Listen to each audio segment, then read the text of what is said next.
What's up everybody, I'm HoopsandHipHop. So a couple weeks ago we went over some Pokemon theories that I thought were likely true, and today we'll be doing something similar, albeit with a different twist. There are conspiracy theories out there for just about everything, and Pokemon is no exception.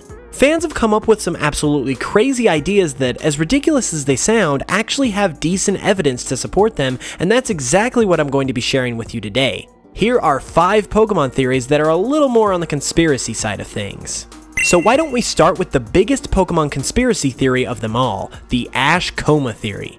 As I'm sure many of you know, this theory attempts to explain Ash's eternal youth throughout the anime by stating that the shock he sustained from Pikachu in the first episode put him in a coma, and every moment after this are simply coma-induced dreams. As crazy as it sounds, this seems to be one of the only solid theories that can logically explain why Ash doesn't age. However, thanks to the fans' obsession with this topic, we actually have another theory that does a decent job of explaining this inconsistency. As we all know, in addition to getting electrocuted in the first episode, Ash also gets a glimpse of Ho-Oh flying overhead. Well, according to a few Pokédex entries from the games, anyone who sees Ho-Oh is promised eternal happiness. Fans use this evidence to suggest that eternal happiness for Ash means to be able to forever travel the world in his pursuit of becoming a Pokemon Master, and this is why he doesn't age. Up next is my personal favorite Pokemon conspiracy theory, and that's that Giovanni was actually a good guy during Generation 1, and his repeated failures actually caused him to commit suicide in Heart Gold and Soul Silver. So in a nutshell, the theory says that all of Team Rocket's exploits in Generation 1 are actually an attempt at stopping Mewtwo from going on a rampage since it had escaped from the Rocket laboratories. For example, it's said that they attempted to get the Sylph Scope to catch some ghost Pokemon which are strong against the Psychic-type Mewtwo, and once that failed they tried to seize the Master Ball to be able to catch it and stop it without fail.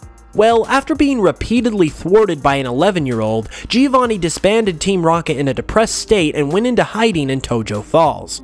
Well, it didn't get any better for him from here, as Ethan and Lyra actually seek out Giovanni and beat him again during the Celebi event of Heart Gold and Soul Silver.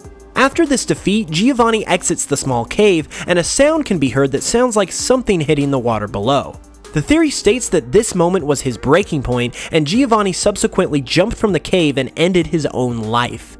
This theory honestly makes perfect sense, except that it got debunked when Giovanni showed up at the Pokemon World Tournament in Black and White 2, which takes place after Heart Gold and Soul Silver.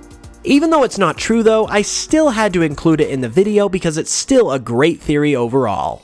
This next one I'm personally not a huge fan of, but it is a popular theory within the community that has some solid evidence to back it up. So once again during the Generation 1 games, you'll come across a gym leader known as Lieutenant Surge. When you challenge him, he'll tell you that electric Pokemon saved him during the war. Fans have taken this statement and expanded it into a huge theory that states that there was a huge war in Kanto prior to the events of the Gen 1 games. The biggest piece of evidence in support of this is that there is a decided lack of adult males in the game, and the ones that are present are either very old or are a part of some sort of organized crime or the military. This theory would also explain why neither you or your rival have a father, as they were both killed in the war. The final theory on this list is one that I have discussed previously in my 10 Interesting Unova Facts video, so I'll go ahead and play that clip to explain this theory, and if you would like to see more of that video, you can click the iCard in the top right corner. It has been speculated by fans that Unova's Route 4 is based on Ground Zero of the 9/11 terrorist attacks. The reason for this thinking is because Route 4 is very barren with a lot of unfinished buildings, which obviously parallels Ground Zero. Route 4 is also located right next to Castelia City, which is based on New York City where the attacks happened.